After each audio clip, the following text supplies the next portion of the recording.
every single job that I get, I've had to negotiate my pay because I'm like, this is very low. Yeah, it's the problem is because they know that the market's saturated Yes. by people who are new, who Yes. don't know what they're doing and who don't Yes. know.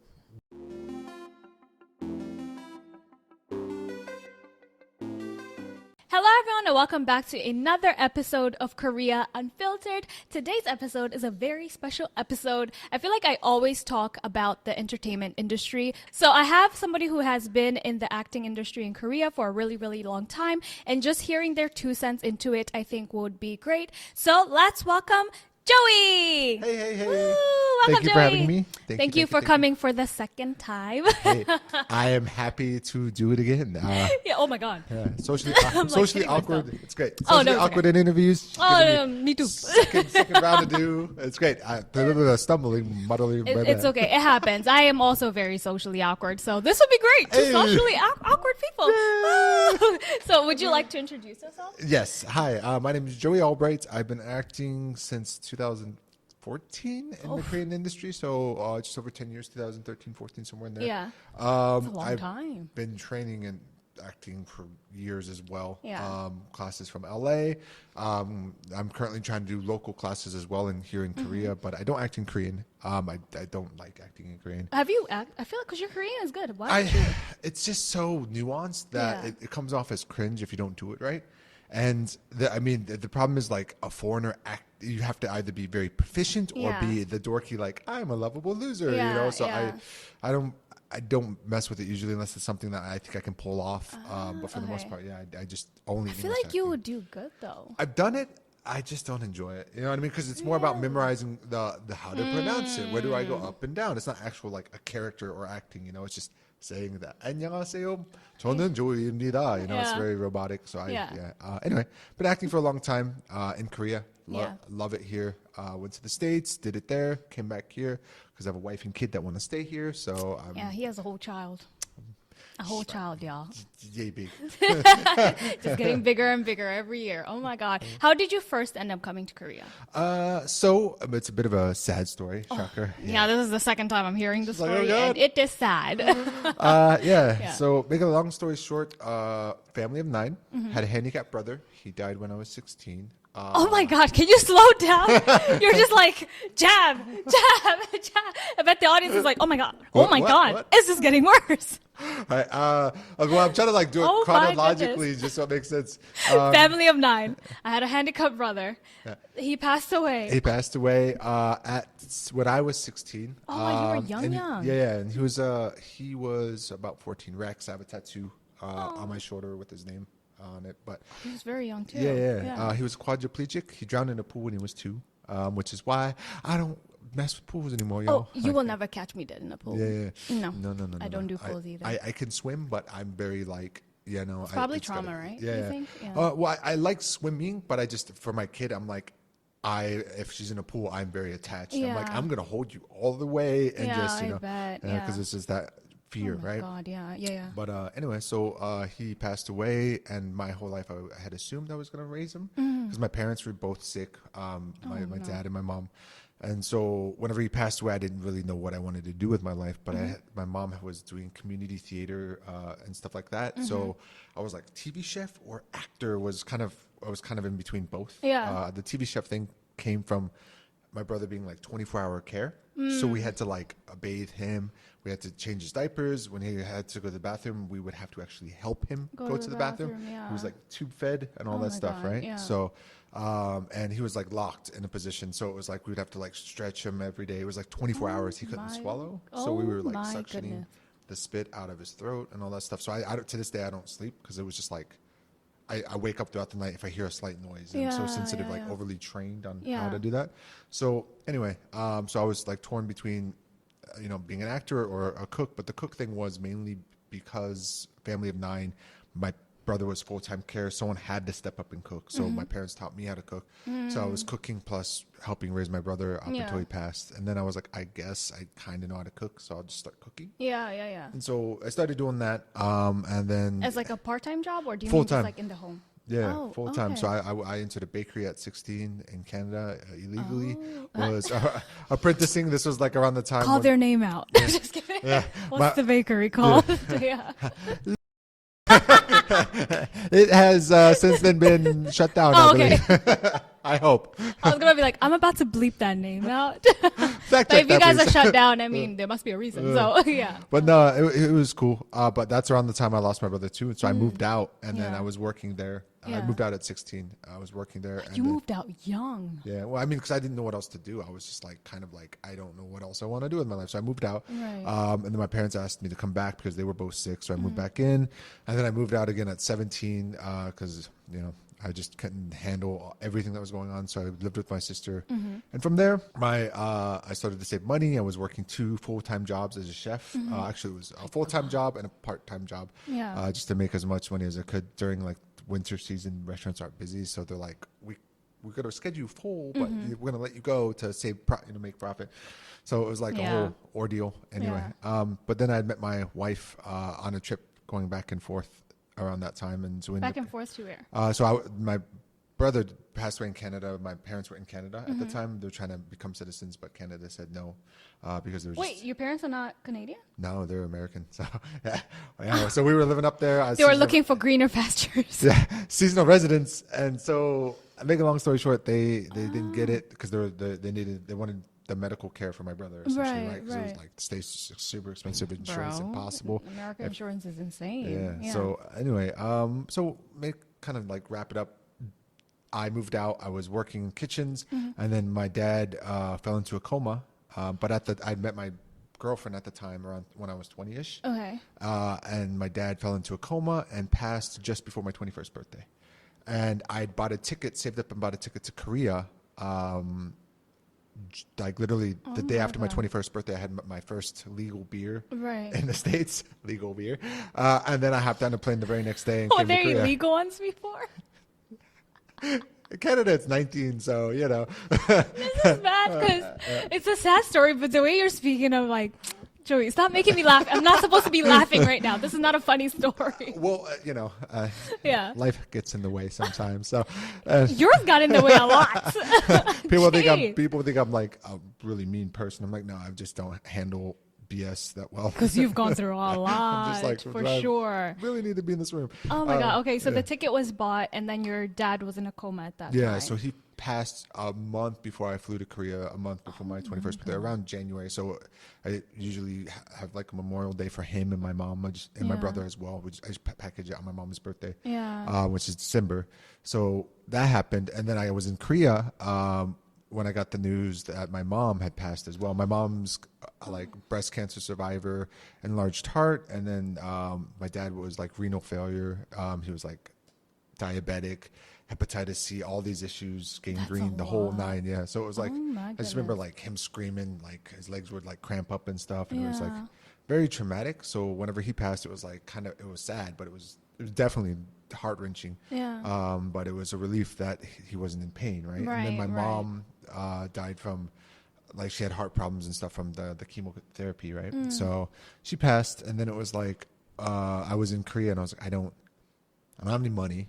I don't know how if I go back to the States, I will never come back to Korea. Yeah. And so I didn't even get to go to her funeral or anything, right? And so, yeah, so I was just like locked. I'd already put my handicapped brother on a stretcher when he passed. I had put my dad on a stretcher when he had passed, helped the ambulance people put him in the car, that kind of thing. But then, like, I didn't get to do it for my mom, but my brother had called me. I know he had emailed me or something. And he was like, "Hey, Joe, mom died." And I was like, "Oh."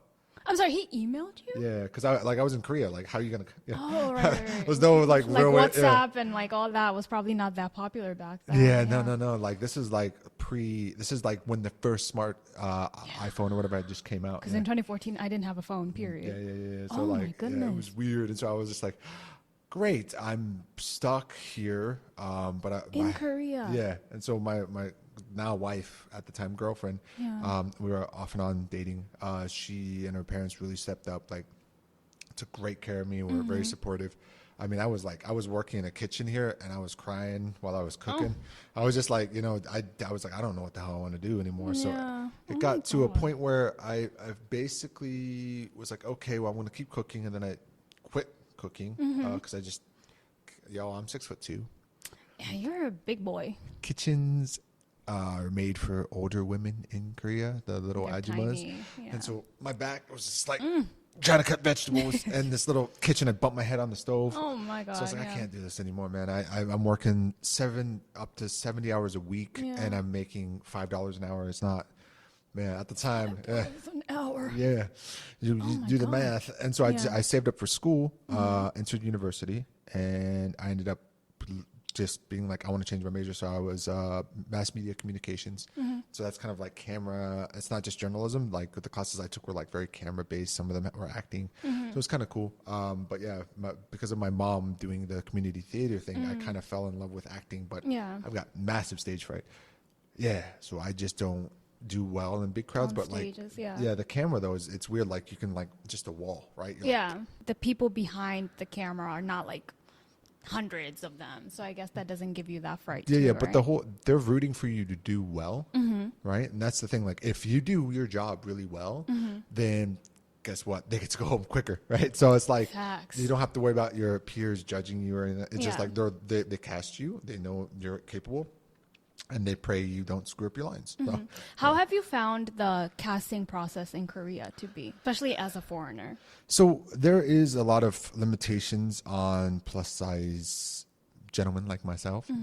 I don't know if I got the dad bod going on, like that's so that is a thing. Yeah. Unfortunately, I've never oddly played a dad or an uncle or anything that would be a lovable So character. weird. Yeah, I'm you just- play some very strange characters. racist soldier.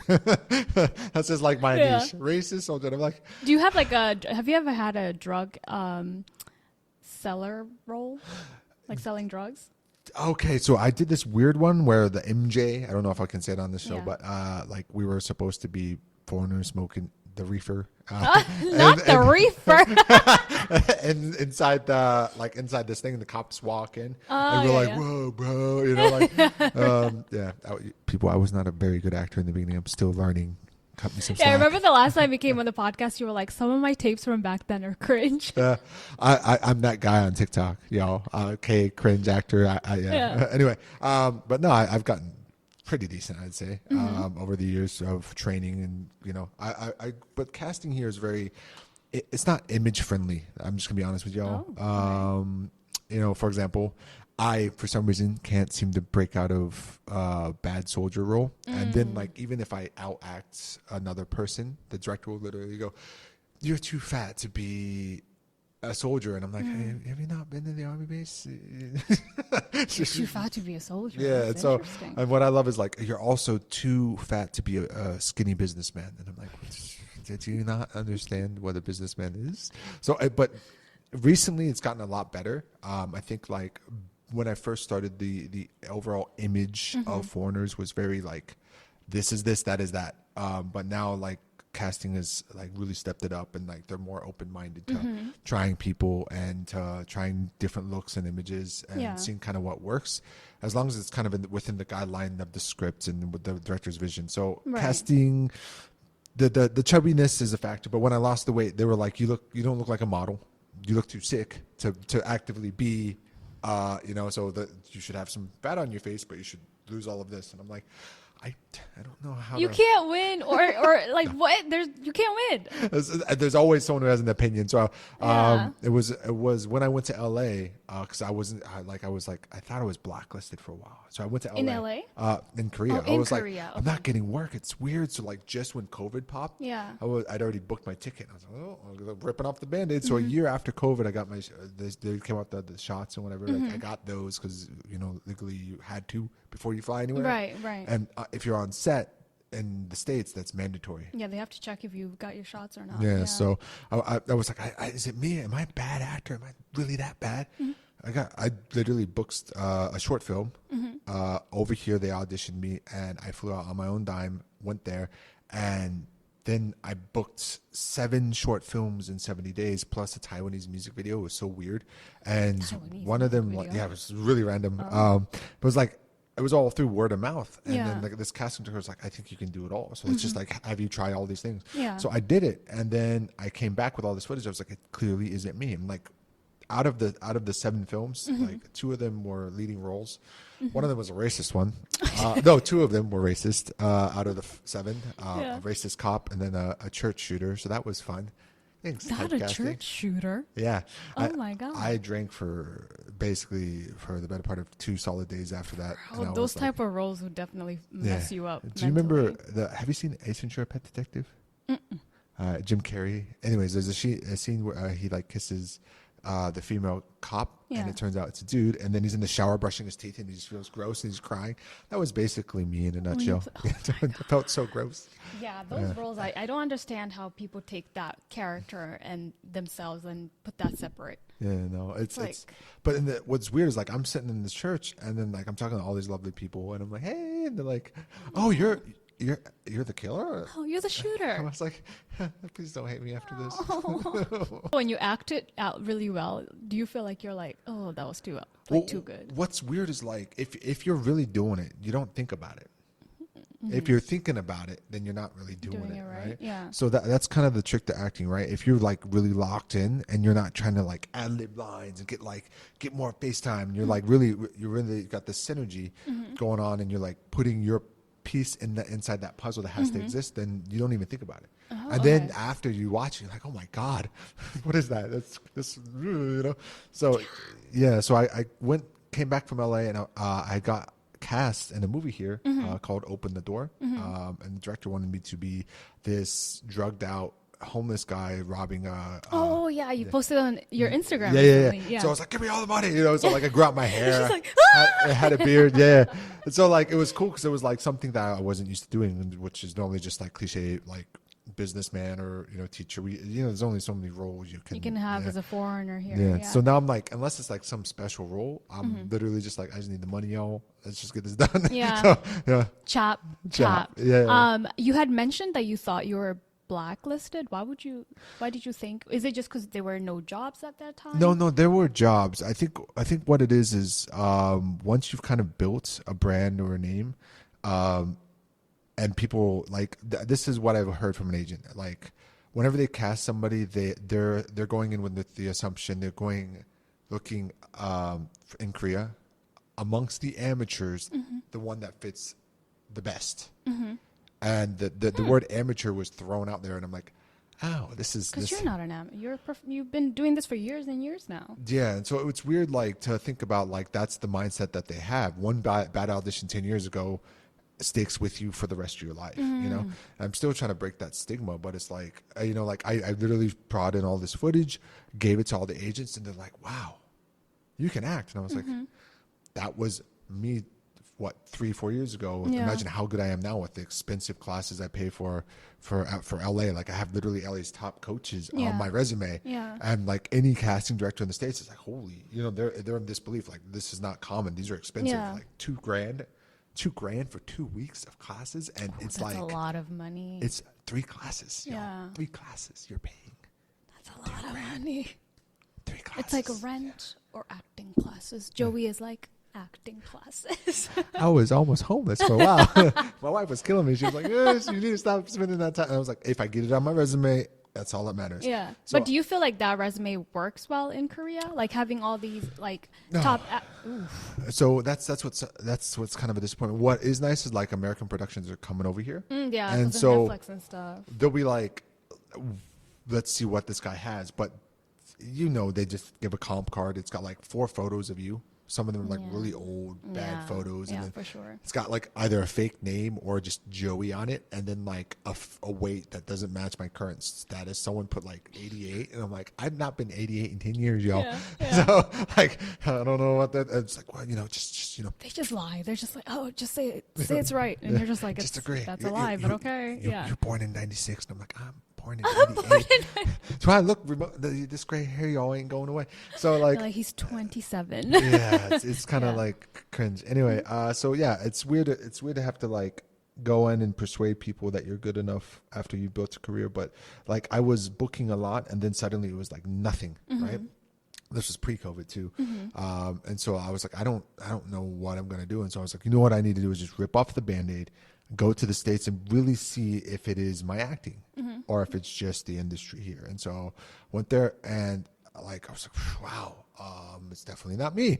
The industry. So yeah, there is a if you're used too much, they don't want you. There is a if you're not like if you're chubby, then they're like, oh, if you're taller than the lead actor, no, like Oh it's like, yeah, the whole being taller than the lead actor is definitely a thing. Yeah. Yeah. Like I've gotten castings for jobs, and then especially music videos, and then it's usually male Yeah. like singers, right? I'll get casted for it, and then they're like, "What's your height?" And then I tend to be taller than most, if not all, K-pop idols. So they're like, "Just kidding, you're too tall." And I was just like, "Huh? You want to model, but you don't want to model." it's a weird thing. The casting is very interesting here. But like even the thing that we did, right? We did the scrub. Oh yeah, let me tell you guys about that. So the way I met Joey was through a job that we did together for a movie that has yet to come out, so we can't be saying the title or anything like that. And I remember I was very nervous about this role because it's my first acting role. I've never acted before. I think I had this assumption that acting would be easy. And then I was reading the script and I was like, how do you even put these emotions in these lines? I was like, what is this? And I remember I tried my best. And then when I went to the actual shooting day, I met Joey. And I remember you were like, do you want to run the lines? And I was like, oh my God, please. Please help me run these lines because I don't know what to do. And you were just so nice about it. Yeah. And you helped me so much. And you were just like, just try your best, just be natural with it. And I mean, I was still nervous. It's not easy, guys. No. Acting is not easy. Our dialogue, not that easy either. Yeah, but you helped me out a lot for sure. And I was very grateful for that. Well, the thing is like, if you look good in the scene and I look good in the scene, then it's a win-win. Right. Like that just kind of what it like boils down to. If I am a selfish person and I'm like, screw you, like basically it's going to make us both look bad. So the best thing actors should do is help the other actor in the scene without overstepping, not giving a line read it like this, read like that, right? I was like, well, you can try this, you can try that. Giving you options is one thing, but saying like you should say it like this, you should do that. You didn't it's like say that. you become a director at that point, right? And I've directed people in the past unintentionally, not knowing I was directing, just trying to be helpful. And let me tell you, some people got an ego, y'all. It's like I had one of my favorites by far was being told that I shouldn't say my line that way to this particular person. Yeah. Because that person's position was quote unquote higher than mine. Oh. And I was like, let's look at the script together through basic script analysis. Just because you have a number that is higher than mine. Yeah. He's this particular we'll call them A and B. Walks in the door first and assumes they're like the bigger position. And I was like, no, you're wrong. That particular scene called for common sense, which was just the person walking in first gets shot, they shouldn't be the commander. Right. You know what I mean? So you're dying first. Yeah, you're dying first. Who's gonna run the show? Yeah. And then the line was like, you did do this, and why didn't you do this? And the dude was like, you could say it to yourself. And I'm like, no, just no. And so like I've dealt with that. I mean, this guy handled it like a pro. Whenever we talked about it again, he was really nice, really very talented actor first and foremost. Second of all, really nice guy. But I think like just getting too close to your lines like that and not being flexible is can be an issue. And so this just happened to be the time, right? But I've had a director come up and be like, can you like translate to the lead actor or whatever, the lead white dude on set? And I was like, yeah, okay. So I was like, da-da-da. He like tells me, and then he like points and like he's like, and I was like, hey, that director just told me to tell you this. And he gets up and goes and finds the translator and is like, Joey doesn't tell me what to do. He's not the director. You're my translator. You get over here. And I'm like, wow. Like you just saw the director tell me to tell you this. Man, like stepping away from ego is going to actually save the scene more. Right. I've had people tell me, like, try to give me line reads and stuff. And I'm like, I'm going to do whatever I'm going to do, but I'm going to be generous. I'm going to take that into consideration. I'm not going to say no. Yeah. But unless you're the director, you shouldn't be telling me how to say something. And that falls upon the director or the translator to do that. Yes. But at the exact same time, I'm going to trust my skill and my training to get me where I need to be for that scene. So if I'm generous and I help, then guess what? We're all going to come out looking better. way and vice better. versa. Yeah. Vice versa. You know? Yeah. When it comes to the entertainment industry or just your life in Korea, what do you think has been your greatest hardship? Being the fat guy on set. To be honest, I walked into an audition. I've been on sets where like they brought in this model, and the model's like, "What is the fat guy doing?" He literally said like it was just like a dude from Spain or whatever, yeah. a young Justin Bieber looking guy, and he's Yeah. like, what is the fat guy doing here?" And I go, "Oh, this is fun. I'm an actor." And he's like, "Acting's easy," and I was like, "Okay." I was gonna help you, but I'm gonna let you burn for a little bit, and then I'm gonna help you whenever the director finally comes up to me and asks me to help you. Yeah. And he's like, I didn't like realize what position I was in because that director calls me in for those type of commercials specifically To help. to not coach, but like literally like it was a simple scene. And then on take 20, the director's like, "George, please." And I said, "Are you Take 20? Yeah, I look at the guy and I go, "How are you feeling?" And he's like, what do you think I should do?" I said, "No, the fat guy, remember?" And he's like, huh? And I go, "I tell you what, I'm going to be nice because I don't want to be here for another 10 more takes." So Yeah. I assume this is what the director wants. Yeah. And all you got to do is do this. Yeah. And then on the next scene, all you got to do is do that. And he does it, done. After 20 days. 2 takes, y'all. So In other words, stop judging people. yeah, so like Yeah. walking into a casting office where it's a commercial or anything, I'm always the biggest dude. Even when I lose the weight, I'm always the biggest dude. Also, like, you're tall. Yeah. You're really tall. Yeah, but I'm trying. I want to play dopey characters. That's why I stay chubby. Plus, I'm Yeah. I'm lazy. So you know, like, Dopey characters are hard to come by. that's what I'm saying. I don't want Yeah. to be the racist person anymore. You know? Please.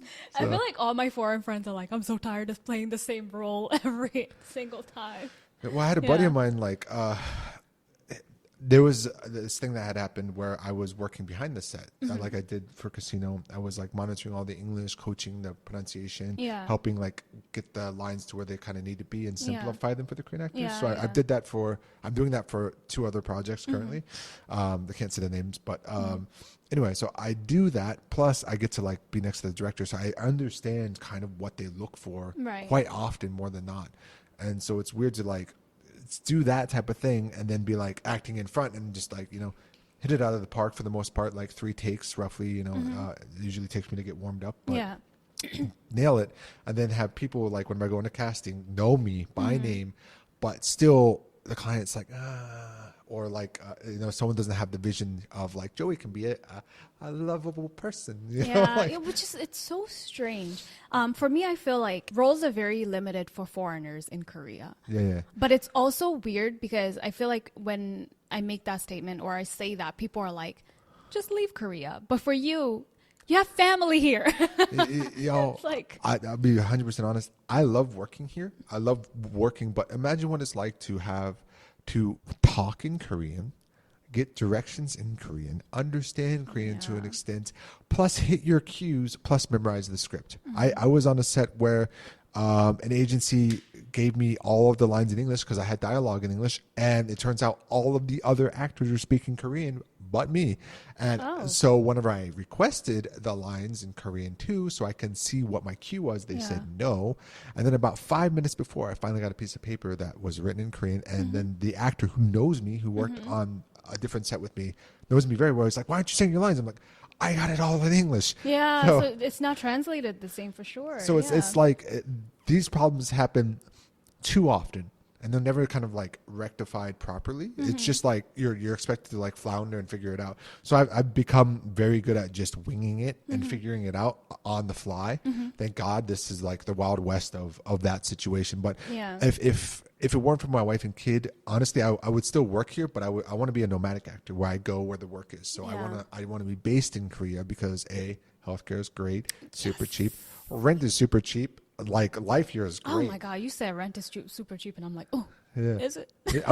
Yeah. In the States, what are we paying? Like $3,000 for an That's apartment? true. How? You know what I mean? Especially if it was like LA or New York, it would be very Yeah, yeah, expensive. But do you think, I feel like there's that dialogue online where people are always like, oh, foreign, like when I see a foreign actor in a Korean drama or movie, they're so cringe. Why do you think people say that? So I had someone quote me that something I said almost verbatim in a different interview, Oh. and this person said it almost verbatim.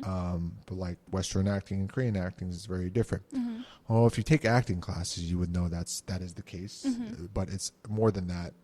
There's a whole different level of nuance and tone. So, for example, like whenever someone comes in, it's like, "Oh man, I just got to write." You're like, oh, "Really?" Yeah. It's like very different, right? Yeah. Like the level of intensity, obviously this is overplayed a little bit, but the level of intensity and like the cultural nuances plus like everything it collides with Western acting completely. And like I've taken like some of the best coaches there are in LA and I still can't find the right world to fit in. Like I literally, you have so much going against you on set in general. And then whenever you find out like you're a racist soldier, but it's a sitcom, and you find out after you filmed everything that it's a sitcom Oh. because you asked and nobody knew what it was until you got to set, and then you start filming it, and then you're like, oh, by the way, this is a drama, right? No, it's a sitcom. And you're like, oh, well, I'm acting in a completely different world Yeah. than what is expected, right? So there is a lot of that going on where you don't get all of the facts because it's all hush hush and like, you know, like let's you know, it's not let's let the foreigner struggle. It's they don't think that information is necessary. But if you are in a procedural drama like Grey's Anatomy or Suits, you got to know the pacing, you got to know the tone, you got to understand all of that. If you're in a very melodramatic drama, you got to amp it up, you know. But what I love is like some of the worst scenes I've ever seen done by foreigners, people love online. They're like, this is amazing, and it's because it's so extreme that it matches the Korean tone. Oh, I see. But if you try to be like very natural and nuanced, it's like a fish out of water. So are you saying that the foreign actors, the acting that they've done in Korea is loved by Koreans or loved by foreigners? Loved by foreigners. They're like, this is the first guy I've thought that isn't cringe. And you're like, you're looking at it from like an acting point of view, and you're like, no, it's not accurate at all. But if the audience loves it, they have the say in it, right? At the end of the day, if people are watching kimchi slapping, love triangle, whatever, and it's like, you know, I'm not bashing Korea because they make amazing films, but I'm saying like if you are a pure like K-drama fan and you love that like over the top dramatic, of course, someone like me or like some other people coming in trying to be as natural as possible is going to stand out, you know. But if it's someone who just like goes where it goes, you know, and big, it goes big, then it looks like it kind of fits. But it's also depending on how the character is written. Yeah. Because like a racist soldier in a sitcom just doesn't work, y'all. But It's odd. apparently There's a script for that too. so I mean There's a role. yeah. So I mean like I think like the acting isn't the problem. Like there are a lot of people who are just pulled off the street or like teachers turned actors, whatever, right? There aren't many people who are like properly trained actors, right? So that is one facet of it. If you go to the acting classes in Korea, they teach you about breath and like 내가 했잖아, you know, versus like yeah, 내가 했잖아, you know. That's too low compared to the other one, right? But then that sounds more feminine than masculine. They have all this whole system it's not like Uta Hagen. It's not like Stanislavski. It's not like Howard Fine, like technique. This is like how Koreans act. It's like a Korean 101. acting. Yeah. And so whenever foreigners go in there and they do that, the directors usually want either really fluent or really dopey. And it's never the in between, you know? So it's really hard. Like one person that's like really great in Korean acting is Carson Ellen. Like she's like amazing in Korean acting. She's great. Is she a blonde Yeah, girl? yeah. Oh, I think I've seen her in a drama before. Yeah, she's really good at Korean acting. But she went to like the private academies for years. In Korea or in yeah, America? in Korea. In Korea, okay. And so like she really put in the work, right? Yeah. Whereas like I'll pick up a script and I'll be like, well, I know how I'm gonna say it, and then I'll go to act it out, and I'm like, this just don't feel Doesn't right, sound right, Because yeah. I understand Korean, but I put on this acting tone whenever I start acting in Korean, and so that's why I'm like, I'm good. I don't want to do that. You know? Would you ever recommend that? Because I know a lot of people who, especially, are in my DMs asking if they should come to Korea as actors. There are people who are professionally trained in their country, right? Would you ever recommend people who are professionally trained in their country to come to Korea as an actor or actress? No. Say it louder for the people in the back. Or run the opposite direction, y'all. Stay where you are. If you like making not enough to pay your bills, The pay is really low in Korea. Yeah. Yeah. So no, I mean, my whole thing is this: I wanted to be an actor since I was a kid, Yeah. or a TV chef, one or the other. I got training, I did it. I went to LA to prove a point, did it, came back. I'm good. You know what I mean? I don't need to prove anything to anybody. I just wanted to see if it was me or not. Yeah. Been there, done that. My whole thing is, if you have the chance to do it locally, yo, don't fly to Korea with I want to be in with Oppa on this drama or whatever. No, don't do that, because I promise you, you're just going to be an extra or an image. You're going to get a one-liner. You're going to try to ad-lib. It's going to come off as really cringe. Unless you actually have like proper training. For example, improv, you shouldn't be ad-libbing on set. Like, you shouldn't be like, I had a scene where I was doing this thing, and it was like this romantic, we're like locking eyes and stuff. And this person had zero lines in the beginning, took in so much liberty that they created their own backstory. They like, my character had all the dialogue, and they're like, what's your lines? And I was like, well, this is my lines. They stole my lines, y'all. And so, like, what I'm saying is, get the training, try locally. But first get the training, see if it's right for you. Then come over, because otherwise it's like, yeah. Are you saying training for the Korean industry, or do you mean training in your country first? Everyone, all right, so I think there's this, trying to figure out how to, there's like this discrepancy or like blocking or whatever. Like, everyone assumes like, I want to be on TV, so therefore I want to be an actor. Yo, if you want to be on TV, go on a reality TV show. You know what I'm saying? Like, wanting to be famous and actually wanting to act are two separate things. And they think because they're in a Korean drama, they're famous. No. That's not how it works. Especially in Korea. That's definitely not how it works. It's like, oh, I ad-libbed improv some lines or whatever. No. See, that's not how it works. Yeah. The Korean actors here train so hard.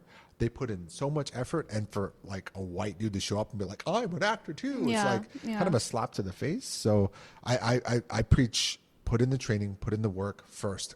Test it out in your local market first before you pack your bags and try to get on this big drama where you have this kiss scene with Oppa.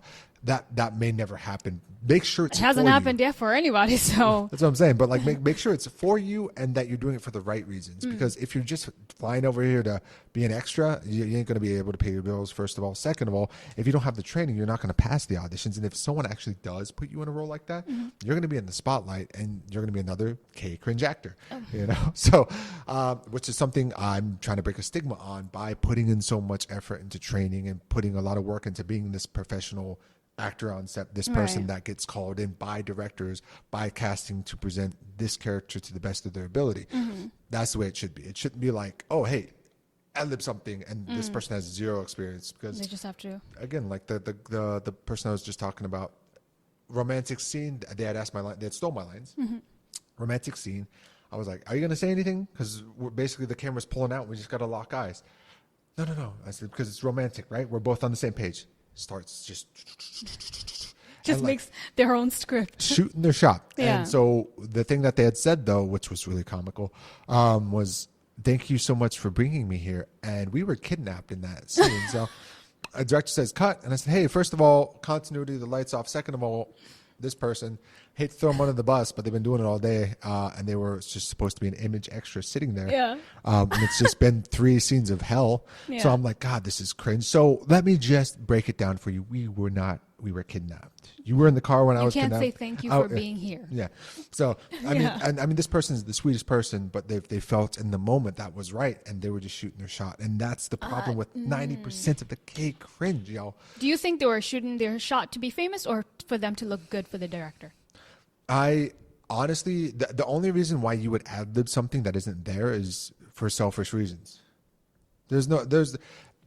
I will literally go through a script and I'll be like, do I really need to say all these lines? I don't have a problem with memorizing them, but what can I do to condense it to give not make the story about me? I'm a piece of the puzzle that needs to make it believable.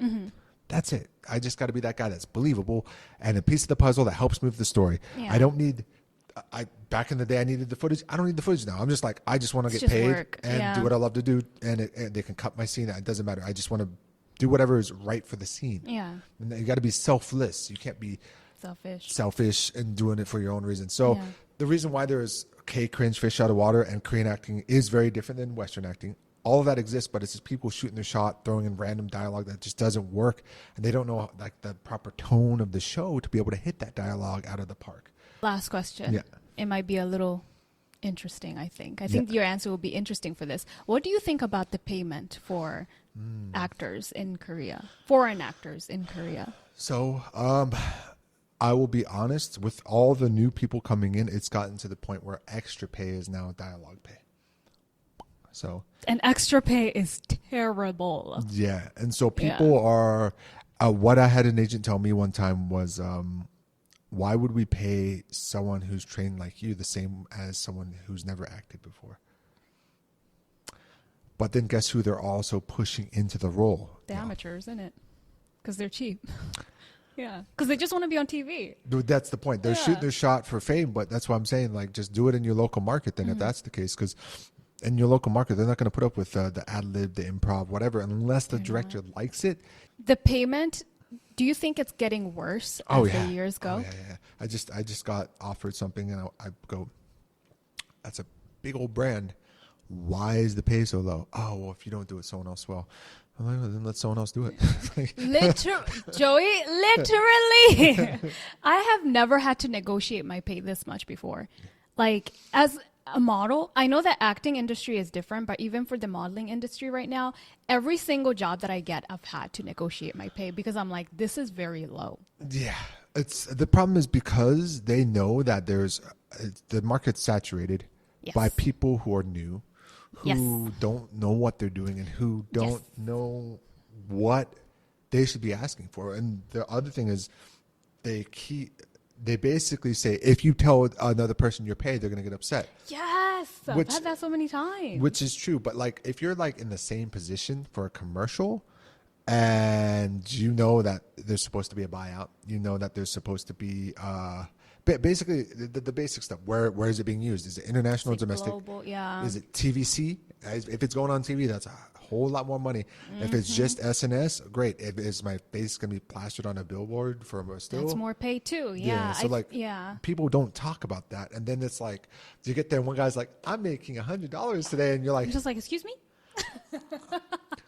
But there is the reverse though. I did mention pay one time when I did a drama and I was the only one with lines. And two other guys that were in the same scene with me who had no lines threw me under the bus and asked for the exact same payment. But they were just image extra. They could have been replaced by anybody, right? So, that's why I don't speak about my pay when I'm on set. Yeah, well, that's what I'm saying. I'm like, it backfires because people are greedy. But the reality is, it needs to be open. So where's the balance? Where's the line? There's literally no line when it comes to in Korea. Like for me, I've gone to, especially when you're working with newer models or actors or in the entertainment industry, you go on set and they're all talking about their pay and you're hearing their pay and you're just like, whoa, that's less than half of what I'm getting. Like, did you not even try to negotiate your pay? You know, but it's because they don't even know how much they're supposed to be getting paid because they're not doing market research at all. But they're not even asking before, like, what's really funny is how most people get started is they'll be recommended by a friend. Yeah. And then that friend who isn't being a good friend isn't telling them the basic rates. They're just like, here you go. And then so like, basically they're giving up their job and their life to their buddy, and that buddy's getting half the pay and this person is no longer being used. So this is weird, like, I don't know how to help people because nobody listens. And even if you tell them the prices, it's like some people are just like, I don't care. I want to act with this actor. And I'm like, I get that. Then go do a short film. You know, like, or just be an extra. Like, stop taking like jobs from actual professionals, like people who are not trying to be next to that actor. They're just trying to work because they have a passion for that job, you know. It's called a working actor for a reason, y'all. Yes. It's so weird though. I mean, I love Korea. It got me, basically created my dream career. My dream career I'm doing in Korea because I have access to it. One of my biggest regrets though was I wasn't trained and I was getting all these opportunities in the beginning because I was new, and they were like, yeah, let's use this guy, he's not bad. And a lot of my footage is cringe. Why? Because I didn't train y'all. Training. I didn't. I'm like, I was like on it for years. I was like, I'm doing great. And then it hit me. I'm acting with like A-list celebrities that are being brought over here, and I'm acting with like Korea's top, and I'm just this dumbass, for lack of a better word, with no training, like winging it. So I was like, I don't want to be that guy. I want to be the guy when I walk in the room and people go, oh, that's Joey Albright. And like I think I built enough of a respect in the. I want to say that I would hope I have built enough respect, at least for how much training I put myself through, in the acting community, local acting community, that people go, that's the guy. You And know? like, I feel like for you, I feel like your reputation with other actors is not as important as your reputation with directors. You seem to have a great reputation with directors in Korea. Directors are great. It's better to have a good reputation with Yeah. directors. I mean, Yeah. the thing that for example, the casting thing we talked about, right? Mm-hmm. When I would walk in the room, they're like, "What is the hippo doing here?" Stop. That's like Oh my that's. God. It was like I walk in and immediately like one guy comes up to me and like I'm about to enter the audition room, like, wow, and then growls at me to like throw me off my game, and I'm like, I'm sorry, what? I've had another guy on set come up to me and he's like, "You got lines?" He takes off my hat and throws it on the ground. He was in the same audition room. He didn't win the audition. What is wrong with people? It's like high school all over again. It's like bullying. Like, what are we doing at this big age? But I'm like, y'all need. It's not, and that's just weird. There are great people out there, but then there are petty people, and then it's like, why does Joey always get the lines? And it's like, because I trained and I auditioned, Yeah. and the director liked my version. Yeah. But Yeah. I mean, again, like there's a lot of hardship. Like, what is the hardest thing? Me losing my parents and being stuck in Korea. Everything else seems relatively easy compared to that. Yeah. you We know? started from like the worst of the worst, Yeah. and now, yeah. And so I mean, like I think the way the industry is built has toughened me up to the point where, yeah, I go through like imposter syndrome, but I love it so much that I don't want to do anything else. I'm like I love being behind the camera. I love being in front of the camera. I just love everything about it. So I'm very all about the art and Yeah. all about trying to challenge myself to do more difficult characters, paying a lot of money to try to get better. And like just putting in the time. I'm all about like that creativity, right? So that's basically all I want my life to be, is about my kid in film. So Oh, I love how you said your kid first. yeah, you know, Little. she I'm doesn't. probably gonna take that name out because y'all don't need to know his daughter like that. Yeah, no. Y'all don't No need photos. to know her like that. Facts. Facts. You don't have any of your kids' photos online. I have I have a private account on Instagram that has. I was just about to say, shout out your account. And It's just follow me on Korea Unfiltered. Yeah. Joey is like, I don't need the following. I'm okay. Private life. I literally I only do SNS for agents and that's it. I mean I'm like, well, Good to be private. yo, I what I post is like, I'm in the gym, I'm in acting class, I'm in the gym. I did this. Yeah. I did this show. Look, and then Joey's disappeared. I'm like, And then he comes back. He's like, I also did this. it's so draining. SNS is the worst. Anyways, guys, that was it for today's episode. Thank you, Joey, so much for coming on. Do you have any last words that you would like to say? Before First we and end? foremost, I owe Korea everything because they started my acting career. I love working here. I do. And I think the reason why I complain is because I know it could be better. Yeah. You know, and I want it to be better in a safe environment for everybody involved, not Yeah. just me or whatever. Yeah. But yeah, I love what I do. If you're planning on coming out, do take a couple acting classes in your local market and join a theater group or whatever. See what it's like. See if it's for you, because I promise you, it's a tough grind. And yeah, thank you for having me. Yeah, thank you for coming. I feel like this was a very good conversation. So, as Joey said, if you are trying to be an actor in Korea, just take some advice that he gave you at least, because it's not easy. It's not easy at all. You might not be able to pay your bills for a few months if you come here thinking it's going 5 to be years. easy.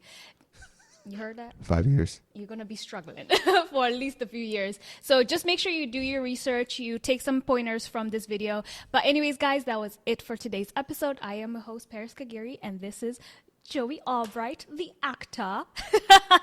And I'll see you guys on the next episode. Bye, Bye, guys. guys.